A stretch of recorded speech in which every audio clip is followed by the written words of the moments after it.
নমস্কার, আমি একজন ডিজে লাভার বলছি এবং আমরাও পুজো করি এবং এই কমিটির তরফ থেকেও বলছি। আমাদেরও উল্টো রথে ভাড়া ছিল, কিন্তু কোনো সেটআপ আসেনি এবং কোনো মালিক সেটআপ দেয়নি।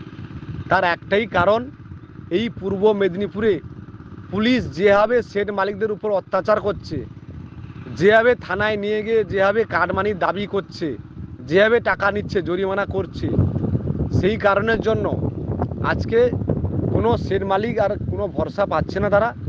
আর মোটামুটি প্রতিটা জায়গায় পুলিশ সেট তোলার জন্য টার্গেটে বসে আছে, যার জন্য সেট মালিকরা আর সেট দিচ্ছে না। আর আমার আজকে সমস্ত ডিজে লাভার এবং সমস্ত কমিটি সেট মালিকদের একটা বার্তা দেওয়ার জন্য আজকে আমি কিছু কথা বলছি। আমাদেরকে সবাইকে এক হয়ে এই ডিজেটা বাঁচাতে গেলে পুলিশের বিরুদ্ধে আন্দোলন করতে হবে। পুলিশ আজকে যেভাবে কাটমানি নেওয়া শুরু করেছে সেটা সীমার বাইরে চলছে। আমি এসডিপো স্যারকে কিছু কথা বলতে চাই। স্যার, আপনি যেটা শুরু করেছেন, আপনি বলছেন শব্দ দূষণ হচ্ছে, বিভিন্ন রকম সমস্যা দেখা দিচ্ছে এই বক্সকে কেন্দ্র করে। তাহলে স্যার, আপনি কি দেখতে পাচ্ছেন না আজকে বছর বছর ধরে গাঁজা ব্যবসা করছে, বেআইনি মদের ব্যবসা করছে, কত লোকের লাইসেন্স আছে, কারোর লাইসেন্স নাই।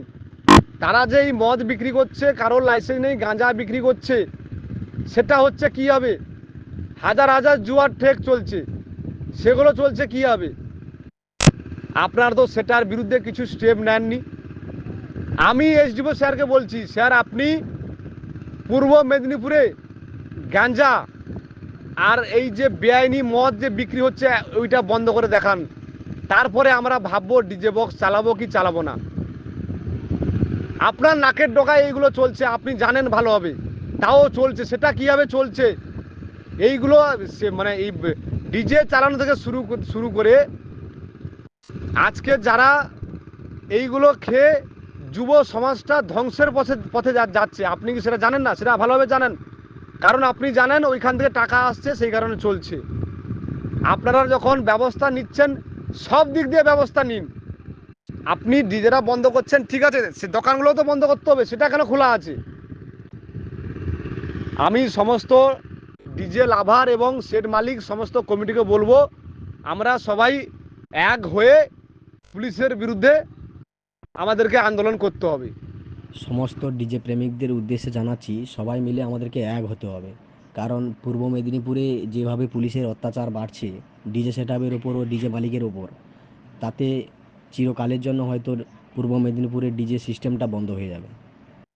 অথচ পুলিশেরা প্রত্যেকটা গ্রামের মোড়ে মোড়ে গাঁজার ঠেক, মালের ঠেক, মদের ঠেক বসিয়ে রেখেছে। সেখান থেকে প্রতি মাসে মাসে টাকা তুলছে, সেগুলোতে কোনো সমস্যা হচ্ছে না। যত সমস্যা হচ্ছে ডিজে বাজানো নিয়ে। তাহলে পুলিশ ডিজে বাজানোকে কেন্দ্র করে যেভাবে কাটমানি নিচ্ছে ওরা, সেট মালিকেরা কোথায় যাবে? 10,000 টাকার ভাড়া খাটতে এসে লক্ষ লক্ষ টাকা জরিমানা দিতে হচ্ছে, প্লাস তাদেরকে বিভিন্ন হ্যারেস হতে হচ্ছে এবং কেসের সম্মুখীন হতে হচ্ছে। তাই সমস্ত ডিজে প্রেমিকদের জানাচ্ছি, সবাই মিলে এক হয়ে একটাই আমাদেরকে ডিসিশন নিতে হবে যে আমরা আর কোনো ভোট দেব না। টোটালি আমরা ভোটটাকে বন্ধ রাখবো।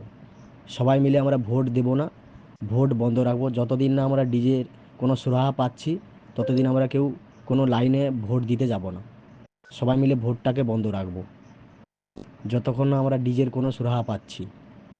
অথচ সব জায়গায় বোমা বারুদ বন্ধ, বাজারে কোনো বোম বিক্রি হবে না, এই হবে না, সে হবে না। অথচ পার্টিগত সমস্যায় যে পরিমাণ বোম ফাটছে, তাহলে ভেতরে ভেতরে সব বোমা বারুদ সাপ্লাই চলছে, আর ওপরে ওপরে বলে রেখেছে বারুদ বোমা ব্যান্ড। তাহলে পুলিশ কোন কাজটা ঠিকঠাক করছে? আর অথচ ডিজের কাজটার সময় যত ওদের সমস্যা।